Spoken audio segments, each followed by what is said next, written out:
এটা হচ্ছে 350 ডিমের সেটা, 352 ডিমের সেটার হেজিং করতে পারবে 150, মোট হয় 500। জি। এটা আমরা আমাদের কারখানার রেট হচ্ছে 22,000 টাকা। 22,000 টাকা। জি জি। এটা হচ্ছে যারা ছোট পরিসরে বাড়িতে লালন পালন জি করে জি, তাদের যারা জন্য। 10, 15টা, 20টা মুরগি করে তাদের জন্য এটা। তাদের জন্য। জি। আচ্ছা, তাহলে আমরা যদি পাশে যাই তাহলে আর কি কি দেখতে পাবো একটু যদি আমরা দেখি। আসেন পাশে এরপরে। এটার থেকে এটা একটু বড় মনে হ্যাঁ, হচ্ছে। এইগুলি একটু বড়। এটা হচ্ছে হ্যাচার, আসলে সেটা তো এদিকে, হ্যাচার হচ্ছে এটা। হ্যাঁ, এইখানে আইনে রাখতে হয়, কারণ সেটা টেরেতে ডিম পড়ে যাওয়ার বাচ্চাটা পড়ে যাওয়ার সম্ভাবনা থাকে, এই জন্য হ্যাচার টেরেতে চারদিক দিয়ে বেরিয়ে দেওয়া। এটাতে রাখলে ডিমটা বাচ্চাটা ফুইটা আর বাইরে দিতে পারে মানে না। ডিমের যে ইয়াটা আছে, পাত্রটা আছে, এটা এখানে রেখে দিতে হবে। জি জি, না, ডিমটা রেখে দিবে, শুধু পাত্রটা ডিমটা এটাই। মানে ঠিক আছে, এটার ভিতরে রেখে দেবে ডিমটা, তাই তো? এটা হচ্ছে হ্যাচার। জি।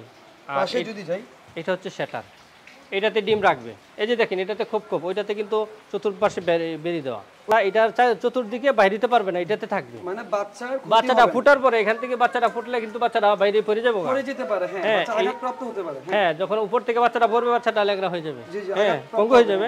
এই জন্য বাচ্চা ফুটার আগে এইটা তাই না রাখবে। জি এটা হচ্ছে বাচ্চা ডিম রাখার, আর এটা বাচ্চা ফুটার আগ মুহূর্তে রাখবে। এটা জি জি, এটা হচ্ছে হ্যাচার। এটা হচ্ছে হ্যাচার।